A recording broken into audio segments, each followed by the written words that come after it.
হে বীর, সাহস অবলম্বন করো, সদর্পে বলো আমি ভারতবাসী, ভারতবাসী আমার ভাই।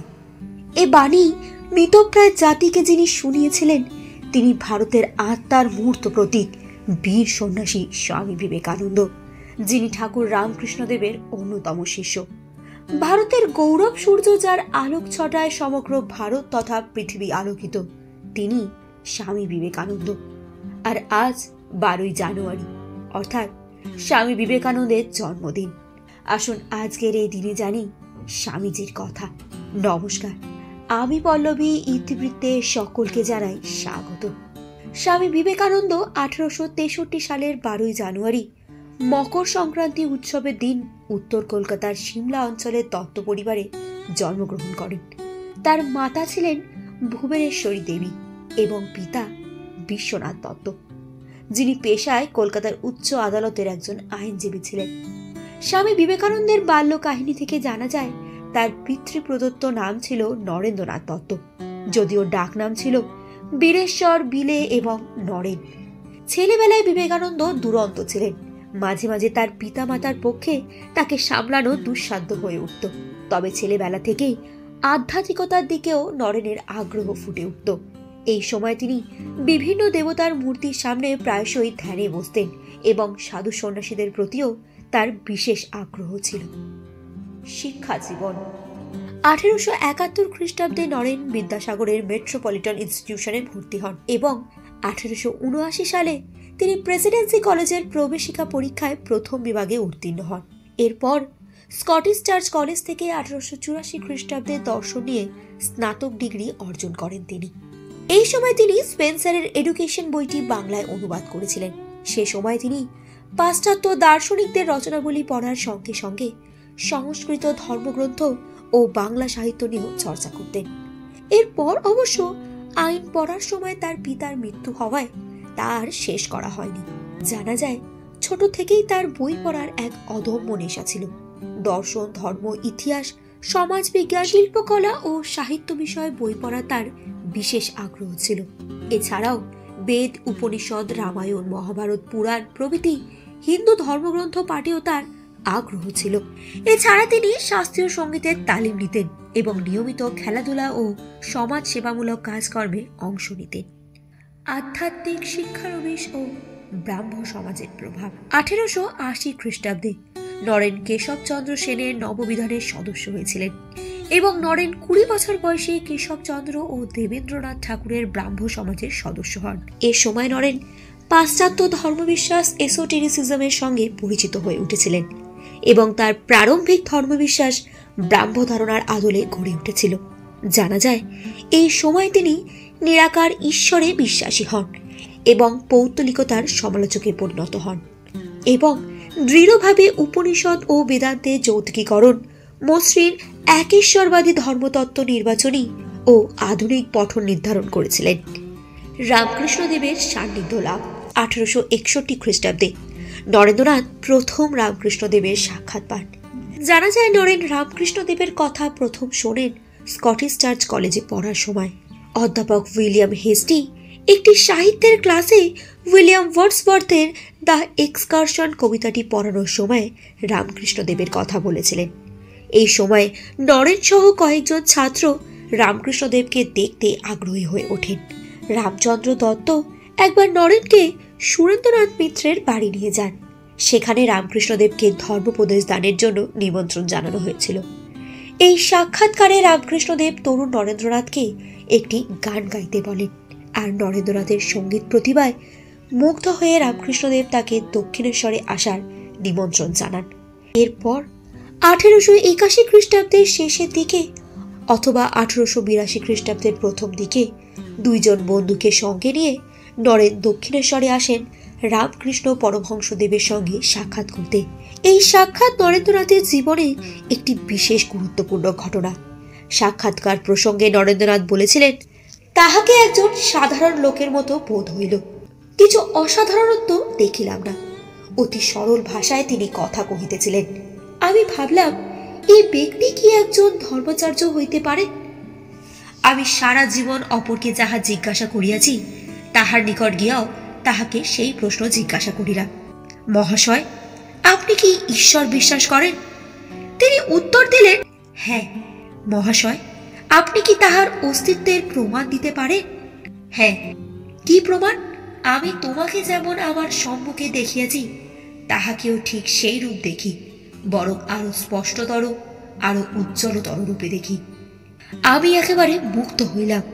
আমি দিনের পর দিন এই ব্যক্তির নিকটে যাইতে লাগিলাম। ধর্ম যে দেওয়া যাইতে পারে, তাহা আমি বাস্তবিক প্রত্যক্ষ করিলাম। একবার স্পর্শে, একবার দৃষ্টিতে একটা সমগ্র জীবন পরিবর্তিত হইতে দেখিয়াছি। প্রথম দিকে অবশ্য নরেন্দ্রনাথ রামকৃষ্ণদেবকে গুরু বলে মেনে নিতে অস্বীকার করেছিলেন, এমনকি তার চিন্তা ভাবনার বিরুদ্ধে বিদ্রোহ প্রকাশও করেছিলেন। কিন্তু রামকৃষ্ণদেবের ব্যক্তিত্বের প্রতি তিনি বিশেষভাবে আকৃষ্ট হয়েছিলেন, যার ফলে ঘন ঘন তিনি দক্ষিণেশ্বরে যাতায়াত শুরু করেন। এরপর 1884 খ্রিস্টাব্দে হঠাৎই নরেনের পিতা মারা যান, যার ফলে নরেন্দ্রের পরিবার তীব্র অর্থকষ্টের মধ্যে পড়ে। একদা সচ্ছল পরিবারের সন্তান নরেন্দ্রনাথ কলেজের দরিদ্রতম ছাত্রদের মধ্যে অন্যতম ছাত্রে পরিণত হন। তিনি চাকরির অনুসন্ধান করতে শুরু করেন এবং ঈশ্বরের অস্তিত্ব সম্পর্কে সন্দিহান হয়ে ওঠেন। কিন্তু একই সময়ে দক্ষিণেশ্বরে রামকৃষ্ণদেবের সান্নিধ্যে তিনি শান্তি পেতে থাকেন। একদিন নরেন্দ্রনাথ রামকৃষ্ণ ঠাকুরের কাছে অনুরোধ করেন তিনি যেন মা কালীর কাছে তার পরিবারের আর্থিক উন্নতির জন্য প্রার্থনা জানান। ঠাকুর তাকে বলেন নরেন যেন নিজে মন্দিরে গিয়ে প্রার্থনা করেন।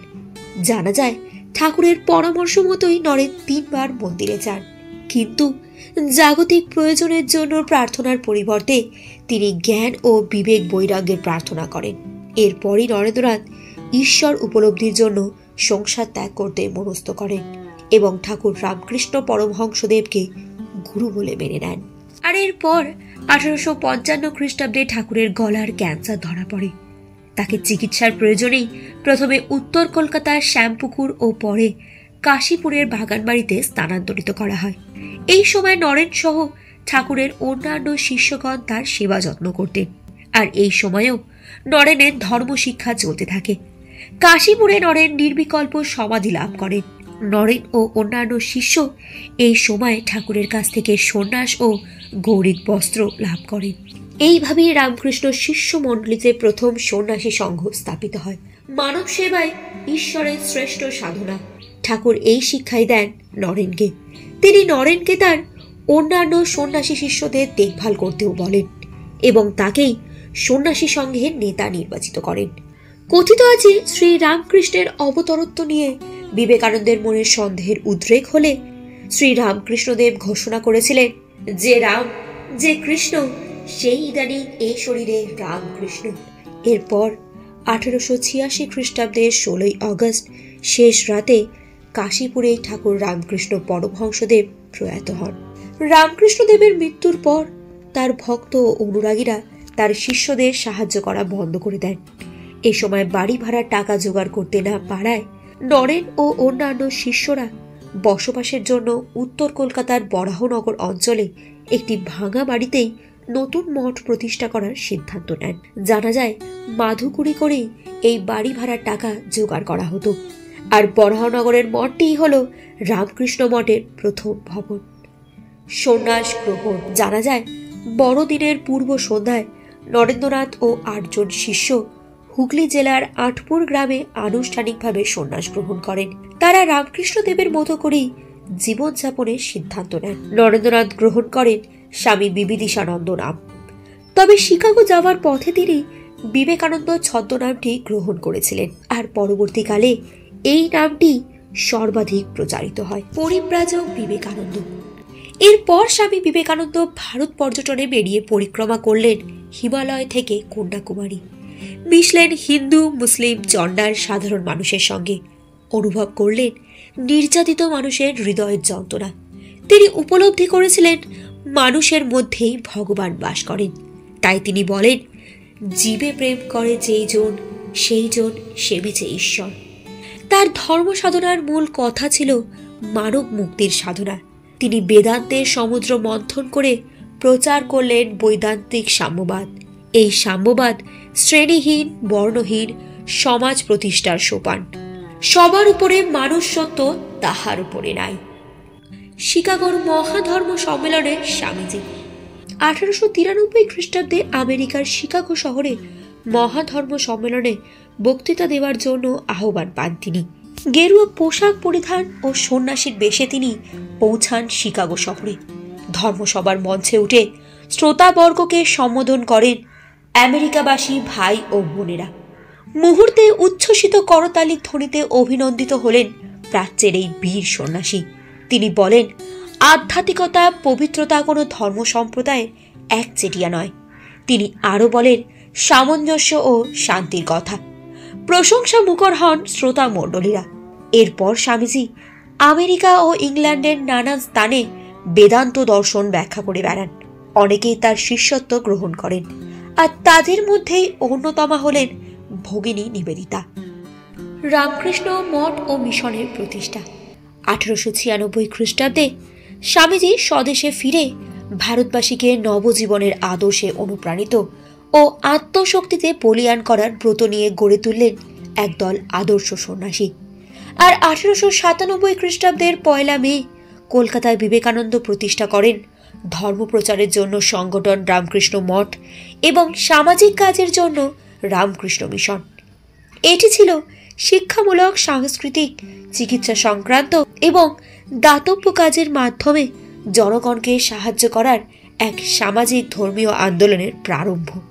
স্বামী বিবেকানন্দের দ্বারা 2টি মঠ প্রতিষ্ঠিত হয়েছিল, যার মধ্যে কলকাতার কাছে বেলুড় মঠটি, যেটি রামকৃষ্ণ মঠ ও মিশনের প্রধান কার্যালয় করা হয়েছিল, এবং অন্যটি হিমালয়ের মায়াবতীতে আলমোড়ার নিকটে অদ্বৈত আশ্রম নামে পরিচিত। এবং পরে 3য় মঠটি মাদ্রাজে প্রতিষ্ঠা করা হয়। রামকৃষ্ণ দেবের শিক্ষা প্রচারই ছিল এই মিশন প্রতিষ্ঠার মূল উদ্দেশ্য। দয়া নয়, সেবার মধ্য দিয়ে তিনি ঈশ্বর প্রাপ্তির পথ দেখিয়েছিলেন। সাহিত্য কীর্তি শুধুমাত্র কর্মজগতই নয়, চিন্তা ও মননশীলতার ক্ষেত্রে স্বামীজি মানবতার বাণী প্রচার করে গেছেন। তার রচিত গ্রন্থগুলি হল পরিব্রাজক, প্রাচ্য ও পাশ্চাত্য, বর্তমান ভারত প্রভৃতি উল্লেখযোগ্য। তিনি স্বপ্ন দেখতেন সমৃদ্ধ, শিক্ষিত, সংস্কারহীন ভারতবর্ষের। ভারতবর্ষই ছিল তার শৈশবের শিশুসজ্জা, যৌবনের উপবন আর বার্ধক্যের বারাণসী। তিনি বলতে শিখিয়েছেন, ভারতবর্ষের প্রতিটি মানুষ আমার ভাই, আমার রক্ত। ভারতের কল্যাণ আমার কল্যাণ, ভারতের দীনতা আমার অপমান। শেষ জীবন। অত্যাধিক পরিশ্রম আর নির্লস কর্মসাধনায় স্বামীজির শরীর ভেঙে পড়ে। 4 জুলাই রাত 9:10 বেলুড় মঠে ধ্যানরত অবস্থায় তিনি মৃত্যুবরণ করেন। সে সময় তার বয়স ছিল মাত্র 39 বছর। তার শিষ্যদের মতে স্বামীজির মহাসমাধি ঘটেছিল, তবে চিকিৎসকের প্রতিবেদন অনুসারে তার মস্তিষ্কের একটি রক্তনালী ফেটে যাওয়ার কারণেই তার মৃত্যু ঘটে। কিন্তু স্বামীজির মৃত্যুর প্রকৃত কারণ উদ্ধার করতে পারেননি। তাকে বেলুড়ে গঙ্গা নদীর তীরে একটি চন্দন অন্ত্যেষ্টিক্রিয়া চিতার উপর দাহ করা হয়, যার বিপরীত পাশে 16 বছর আগে রামকৃষ্ণদেবের মরদেহ দাহ করা হয়েছিল। স্বামীজির জন্মদিবস সারা ভারতবর্ষে জাতীয় যুব দিবস হিসাবে পালিত হয়। বিবেকানন্দ ছিলেন জাতির গৌরব, যুব শক্তির কাছে মৃত সঞ্জীবনী মন্ত্র। তাই স্বামী বিবেকানন্দই ভারতের আত্মার জ্যোতির্ময় বিগ্রহ এবং নবযুগের প্রাণ পুরুষ। এই ছিল আমাদের আজকের কাহিনী। কাহিনীটি ভালো লাগলে লাইক এবং শেয়ার করে দেবেন। আর এই জাতীয় নিত্য নতুন কাহিনী জানতে অবশ্যই আমাদের চ্যানেল ইতিবৃত্তকে সাবস্ক্রাইব করে সঙ্গে থাকবেন। নমস্কার।